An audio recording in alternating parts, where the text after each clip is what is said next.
ناظرین، سینکڑوں فٹ گہرے پانی پر تیرتا یہ مزار آخر کس کا ہے، اور یہ مزار اتنے گہرے پانی میں ڈوبتا کیوں نہیں؟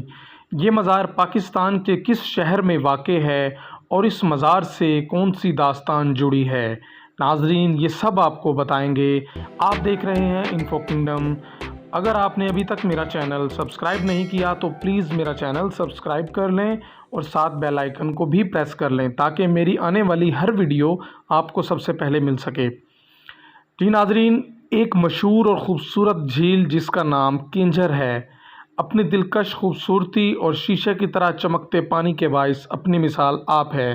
اس جھیل کے بالکل درمیان میں ایک مقبرہ بنا ہوا ہے جو کہ کسی عظیم فن کا شاہکار معلوم ہوتا ہے۔ روزانہ ہزاروں سیاح اس کو دیکھنے جاتے ہیں، مگر اس کی حقیقت سے ہر کوئی واقف نہیں، شاید آپ بھی نہ ہوں۔ محبت کی داستانیں تو آپ نے ضرور سنی ہوں گی، اور محبت کا امیری غریبی سے کسی قسم کا کوئی تعلق نہیں، اس بات کی گواہی یہ لوک داستان دیتی ہے۔ ناظرین، 14ویں صدی میں ٹھٹھہ کا بادشاہ جام تماچی کینجھر جھیل کی سیر کو گیا تھا۔ جھیل کے اطراف میں مچھیروں کی ایک بستی آباد تھی، وہاں مچھیروں کے چھوٹے چھوٹے گھر تھے۔ جام تماچی نے جب اس جھیل کی سیر کی تو اسے ایک مچھیرے کی خوبصورت بیٹی جس کا نام نوری تھا، اس سے محبت ہو گئی، اور پہلی دفعہ ایک بادشاہ نے غریب مچھیرے کے گھر بیٹی کا رشتہ مانگ لیا اور دونوں کی شادی ہو گئی۔ نوری کے بارے میں مشہور ہے کہ اس کا حسن 14ویں کے چاند کی طرح روشن تھا، جو دیکھتا تھا اس کے سحر میں مبتلا ہو جاتا تھا۔ مگر شادی کے وقت نوری کو اس بات کا علم نہ تھا کہ بادشاہ کی 7 بیگمات اور بھی ہیں۔ نوری شادی کے بعد بادشاہ کے محل میں رانی بن کر گئی تو محل کے نوکروں نے بھی اس کو ملکہ کا درجہ دینے کی نفی کر دی، کیونکہ وہ ایک غریب گھرانے سے تھی۔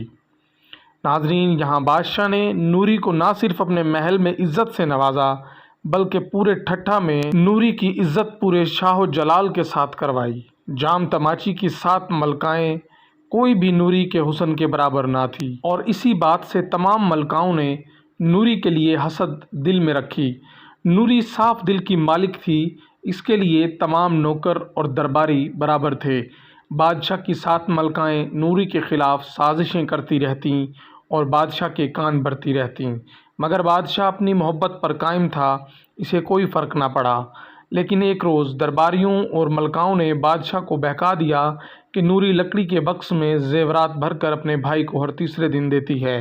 بادشاہ نے جب واقعے کی کھوج لگائی تو معلوم ہوا کہ نوری کو شاہی کھانے نہیں پسند، کیونکہ وہ مچھلی اور اس کے کانٹے کھاتی رہتی تھی، اور بکس میں صرف مچھلی اور اس کے کانٹے آتے ہیں، اس کے گھر سے بھائی کے ہمراہ۔ یہ وہ موقع تھا جب نوری کی محبت سے بادشاہ کا دل سرشار ہو گیا اور نوری دنیا کی ایک خوش نصیب ملکہ بن گئی۔ لیکن افسوس، قسمت کو کچھ اور منظور تھا۔ نوری کی موت جام تماچی کی زندگی میں ہی ہو گئی۔ اس غم سے بادشاہ ٹوٹ چکا تھا، اور اس کی یاد میں بادشاہ نے کینجھر جھیل کے بالکل درمیان میں نوری کا مقبرہ بنوایا اور اپنی زندگی کے آخری لمحات اسی مقبرے پر گزارے۔ یوں اس مقبرے کا نام نوری جام تماچی کہلایا۔ حیرت کی بات یہ ہے کہ مقبرہ اس شاندار فن تعمیر کی مثال آپ ہے جو پانی پر بنا ہوا ہے اور کبھی ڈوبتا نہیں، جس کی وجہ یہ ہے کہ یہ صرف ایک قبر نہیں بلکہ پورا مقبرہ ہے جو عمارت کی مانند پکا تعمیر کروایا گیا۔ اپنے قیام سے آج تک وہ اسی جگہ پر موجود ہے۔ اس رومانوی داستان کی محبت کا اعتراف شاہ عبداللطیف بھٹائی نے اپنے کلام میں بارہا فرمایا ہے۔ ناظرین، آج کی ویڈیو کیسی لگی پلیز ہمیں کامنٹ میں ضرور بتائیے گا، اور ہماری ہر آنے والی ویڈیو کی حوصلہ افزائی اپنے لائک اور سبسکرائب سے کیجیے گا۔ تھینک یو، اللہ حافظ۔